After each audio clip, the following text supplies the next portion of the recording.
네, 유평 시간입니다. 유명한 사람의 글이나 평론을 소개하는데요. 오늘 유명한 사람은 월간조선의 권세진 기사의 인터뷰 기사를 골랐습니다. 제목이요. 이상민 따옴표. 이재명 같은 대표 있었나? 물러나는 것밖에 방법 없다. 아유 시원합니다. 일단 그대로 읽어드립니다. 더불어민주당 5선 이상민 대전 유성을 의원의 별명은 미스터 쓴소리다. 민주당 의원들이 이재명 대표 체제에서 이 대표의 사법 리스크와 사당화에 대해 대부분 목소리를 내지 못하고 있는 가운데 이 의원은 이 대표에 대한 비판을 서슴지 않고 있다. 다음 총선 2024년 4월 공천이 불안한 것 아니냐는 주변의 우려에도 개의치 않는 그는 민주당 내 보기 드문 소신파다. 이재명 대표가 21대 대선 후보로 선출되던 당내 경선 때 선거관리위원장을 맡았던 이상민 의원은 이재명 후보에 대해 경기도지사직을 내려놓고 경선에 임해야 한다. 사법 리스크는 대선 후에도 문제가 될 것. 대장동 특검을 해야 한다라는 팩트 폭격 발언을 잇따라 내놓았다. 물론 이재명 팬덤 이른바 개딸들로부터 집중 공격을 받았다. 그러나 대선 후에도 언론 인터뷰와 소셜 네트워크 서비스 SNS 등을 통해 대선 패배의 책임은 전적으로 이재명 후보에게 있다. 민주당은 괴물과 좀비들이 가득 찬 소굴, 이재명 대표가 물러나야 민주당이 살 수 있다 등 당 주류와 상반된 의견을 피력하는 중이다. 자, 이제 질문과 답이 옵니다. 민주당 내에서 쓴소리를 한 지 오래됐습니다. 초년 시절부터라고 알고 있는데요. 답. 2007년 대선을 앞두고 손학규 전 대표가 대통합민주신당에 합류했습니다. 그분이 어떤 분입니까? 신한국당에서 한나라당까지 보수정당에서 국회의원을 지내면서 대변인, 총재, 비서실장 등 당직도 도맡아하고 한나라당으로 출마해 경기도지사도 지냈죠. 한나라당이 대선 후보 경선할 때 이명박, 박근혜에 이어 3등 하던 분입니다. 그런데 안 되니까 민주당, 당시 대통합민주신당에 입당하고 당대표까지 하지 않았습니까? 그래서 제가 개인 성명을 내고 그 당에서 인정 못 받던 사람이 왜 이쪽으로 오느냐고 비판했습니다. 싸울 거면 거기서 싸우지 왜 성향도 다른 이쪽으로 오는 거냐고요. 질문. 민주당 지도부는 손학규를 환영했는데요. 지도부의 정면으로 반기를 든 셈입니까? 사실 초선 때라 겁이 없던 시절이긴 했는데 틀린 건 틀리다고 말해야 하는 성격이라 참을 수가 없었습니다. 잇따라 5선에 성공한 이상민 의원은 20대 대선을 앞둔 2021년 더불어민주당 대선 후보 선거관리위원장으로 선출됐다. 질문. 어떻게 선거위원장을 맡게 됐습니까?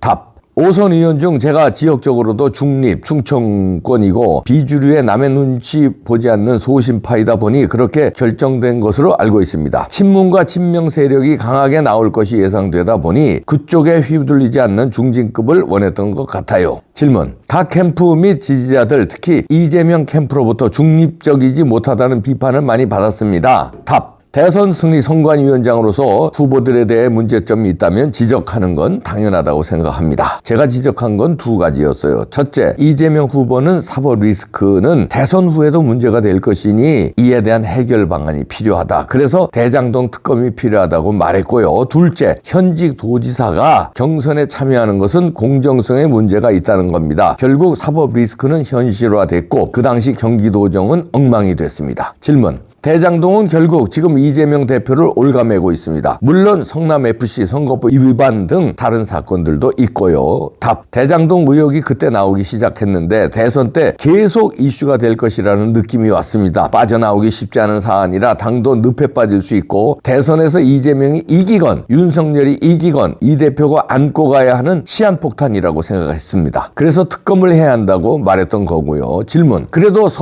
선관위원장으로서 특정 후보를 겨냥한다는 비판을 받을 수 있는 일 아닙니까? 문자 폭탄도 받았죠. 답. 일단 할 말은 해야 하는 거고 경선 흥행을 위해서라도 나쁘지 않은 선택이라고 생각했습니다. 서로 경쟁하면서 국민에게 어필을 해야 민주당 후보 지지율도 올라갈 텐데 당내 쏠림 현상 때문에 원사이드 게임으로 끝나는 경선은 지양해야 한다고 판단했죠. 또 특검으로 털 것은 털고 가야 민주당이 승리할 수 있지 않겠습니까? 질문. 대선 패배 후 이재명 때문이라는 취지의 얘기를 많이 했는데요. 답. 사실 본인 때문에 진 건 맞잖아요. 근데 자중해야 할 시기에 정신을 못 차리고 비대위원장을 맡겠다, 인천 계양 보궐선거에 나가겠다는 걸 보니 말을 안 할 수 없었습니다. 질문. 결국 이재명 대표는 전당대회에서 압도적으로 당대표에 당선됐죠. 대안이 없었던 것 아닙니까? 답. 의석수가 몇 석인데 대안이 없겠습니까? 이재명밖에 없다는 논리 자체가 틀린 거예요. 지금 이 대표의 가장 큰 문제는 기고만장입니다. 당대표의 압도적 지지로 당선되고 자신의 개인 비리에 당 전체가 보호와 방탄에 나서고 있고 차기 대선 주자 선호도 1위를 달리고 있으니 눈에 보이는 게 없는 겁니다. 질문. 이전 민주당은 가치를 중심으로 움직였는데 노무현 시절부터 사람을 중심으로 움직이기 시작했습니다. 답. 긍정적인 면도 있지만 팬덤이 이때 시작됐습니다. 문재인 시절에는 팬덤이 변형되면서 더 심해졌습니다. 팬덤도 진화하는 겁니다. 팬덤의 요점은 자기를 좋아하는 만큼 다른 사람이 싫어한다는 점도 존중하고 인정해야 하는데 내가 좋아하는 사람은 절대 건드리면 안 된다는 겁니다. 거기다 이 사람 공격하면 저쪽 보수 정당한테 진다는 논리입니다. 하나의 색만 허용하고 이견을 허용하지 않고 특정인을 성역화하고 맹종하고 이게 저는 더불어민주당의 큰 결함이라고 봅니다. 이 의원은 대안으로 이낙연 전 대표를 언급했다. 얼마 전 라디오에서 한 얘기인데요. 이낙연 전 대표가 현재 한국 정치 상황에 대해 미국에서 한마디 했다기에 이렇게 말했습니다. 그 양반은 한가하게 미국에서 남의 얘기하듯이 하느냐? 할 말이 있으면 여기 와서 시시비비를 가려라고요. 질문. 이낙연 전 대표가 돌아와서 역할을 해야 한다고 보십니까? 답. 한국 정치에 대해 코멘트를 한다는 건 정치를 아예 관두겠다는 생각은 아닌 거잖아요. 한 발 물러나서 기회를 보고 있다는 건데 기회를 볼 상황은 아니라고 생각합니다. 본인의 기회가 중요한 게 아니잖아요. 민주당에 이런 심각한 문제가 있는데 당 대표까지 지낸 인물이라면 해결에 나서야 하는 것 아닙니까? 이재명 대표가 저렇게 당을 망치고 지지율을 떨어뜨리고 있는데 그냥 바라보고 있는 것은 무책임하다고 생각합니다. 질문. 이낙연 전 대표가 민주당의 새로운 구심점이 될 수 있을까요? 답. 제가 그런 말을 한 적이 있어요. 내가 그 정도의 인지도와 경력을 갖고 있고 호남 출신이라면 민주당 살리기에 앞장서겠다. 그러지 못해 아쉽다고요. 그 정도 출신과 경력을 보유하고 총리에 당대표도 지낸 분이 욕먹을 각오하고 나서야 되는 것 아닙니까? 문자 폭탄 좀 받을 각오하고요. 질문. 이 대표 외에도 박지원, 김부겸, 박영선 등 나름 인지도와 리더십 있는 비주류들이 있지 않습니까? 답. 무르익은 다음에 내가 나올 수도 있다. 이 정도 생각인 것 같습니다. 지켜보고 있는 분들은 있는 것 같아요. 그러니까 당대표 할 사람은 많다는 겁니다. 이재명밖에 없다. 대안이 없다는 논리는 어떻게 성립합니까? 현재 의석수가 몇 석인데요. 이상민 의원은 2022년 10월 선거법과 정당법 등 정치개혁법안 5건을 대표 발의했다. 독과점적인 양대 정당 체제에서 벗어나야 한다는 취지다. 질문. 민주당은 물론 한국 정치도 골마가고 있는 상황을 이겨내는 방법은 무엇일까요?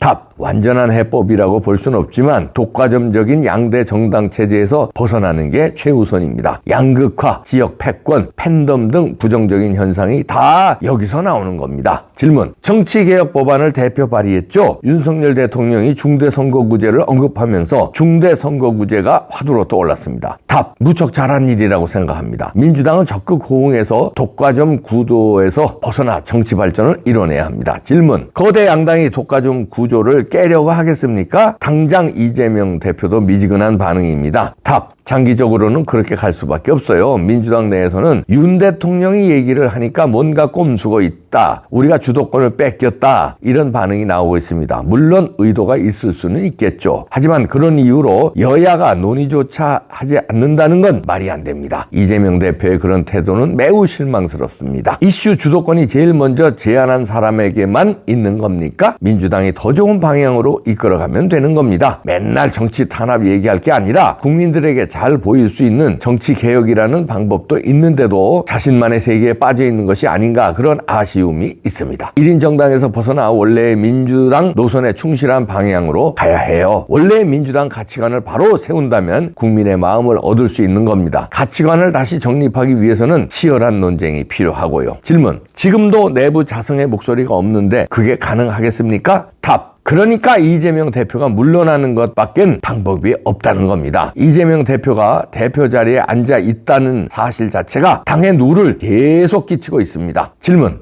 이재명 대표가 정계 은퇴라도 해야 할까요? 답. 국회의원직을 수행하는 거야 큰 문제가 있겠습니까? 의원직 존속 여부는 올 상반기에 선거법 재판 결과가 나오면 자연스레 정리가 될 거고요. 다만 당대표는 안 된다는 겁니다. 질문. 이 대표와 민주당은 이 대표 소환이 정치 탄압이라고 주장하는데요. 답. 야당 대표 소환이 정치적 탄압일 수는 있죠. 그런데 이 대표가 무슨 국가보안법으로 조사받았습니까? 이런 야당 대표가 어디 있습니까? 이런 사람이 야당 대표를 하고 있다는 것이 문제인 거지, 소환 조사 받아야 하면 받는 게 당연합니다. 공인이 특정 인물을 일부러 두둔하기 위해 공개적으로 사실이 아닌 얘기를 하는 현실이 안타깝습니다. 지금 민주당에 필요한 리더십은 영웅적 리더십이 아닌 협업 리더십입니다. 야당이 발목 잡는다는 얘기를 언제까지 들어야 합니까? 이재명 방탄국회 한다고 국회를 볼모로 잡고 있다 보니 우리가 해야 할 일도 제대로 못하고 있잖아요. 질문. 대통령 신년 인사회 이재명 대표 초청권은 어떻게 봅니까? 대통령실은 초대했는데 안 했다고 하고 이재명 대표 쪽은 몰랐다는 반응인데요. 대표 비서실장은 초대장을 메일로 띡 보낸 게 문제라고 하죠.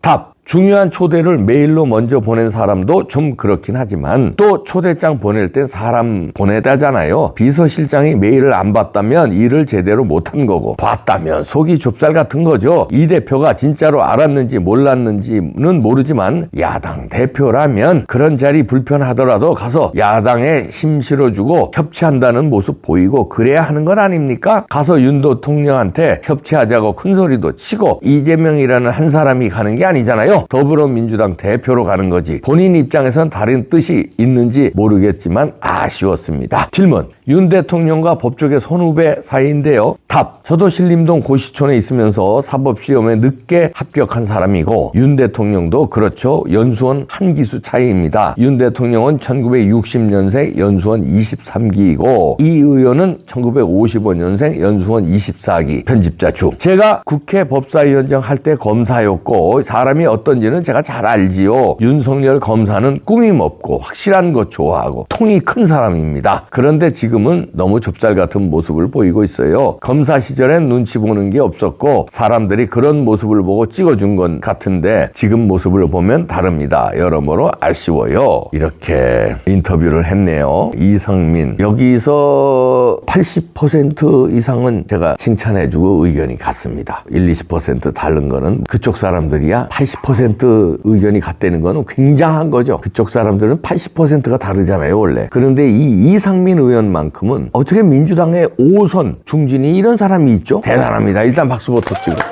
80% 공감할 수 있다는 거는 굉장한 겁니다. 우선 시원하게 이재명 같은 대표가 여태 없었다. 물러나는 것밖에 방법이 없다. 이분은 거창하게 대한민국을 위해서 국민을 위해서 이런 말 안 해요. 민주당을 위해서 이재명이 물러나야 한다는 거예요. 민주당을 위해서. 이런 사람이 있었냐 이거죠. 이상민 의원 같은 사람이 민주당의 당대표가 됐으면 좋겠습니다. 이낙연에 대해서도 여기서 평가했는데 이상민 의원이 비겁하다, 기회주의자다 이런 얘기입니다. 그 정도 역할이 있는 비중 있는 정치인이 당대표까지 하고 그랬는데 그게 뭐냐 이런 얘기죠. 지금 이재명 리스크로 민주당이 지금 초토화되게 생겼고 위험해졌는데 그럼 자기가 깃발 들고 나와야 되는 거 아니냐 이런 얘기죠. 이낙연은 그런 사람이에요. 안 돼 이낙연도. 이상민 같은 사람이 좀 했으면 좋겠어요. 근데 이제 이분은 아무래도 그쪽 사람이니까 마지막 부분에 윤석열 대통령이 그전에는 좀 통 큰 사람인데 지금은 쪼잔하다고 얘기하는 거 그거는 이제 저하고 의견이 다른데 지금 쪼잔한 게 아니죠. 그 전에는 당의 대선 주자가 되기 위해서 그런 거고 일개 검사였고 나라의 검찰총장이었던 시절하고 일국을 통치하는 입장이 달라요. 그렇기 때문에 지금은 불법을 저지른 사람을 이 편 내 편 떠나서 처리하는 건지 그 과정에서 민주당 사람이 보면은 뭐 협치가 안 된다, 쪼잔하다 이런 얘기를 할 수 있지만 그거는 이상민이 민주당 사람이니까 그렇게 봤다고 보고요. 그런 건 이제 다르고 여기서 이제 중대선거구제 얘기를 했는데 중대선거구제도 이상민 같은 사람만 있으면 중대선거구 의원 수를 늘리지 않는 범위 내에서 그건 또 괜찮아. 근데 민주당에는 이상민 같은 사람은 드물고 이재명 같은 사람이 더 많아요. 그렇다면 꼼수를 부리게 됩니다. 그럼 윤석열 대통령도 그거는 좀 다시 한번 생각하셔야 돼요. 저쪽 꼼수에 넘어갈 수 있다는 거고요. 윤석열 대통령 시절에 야당에 이런 상식적인 중진이 있다는 거는 반갑습니다. 이상민 화이팅. 당대표 좀 하세요. 이재명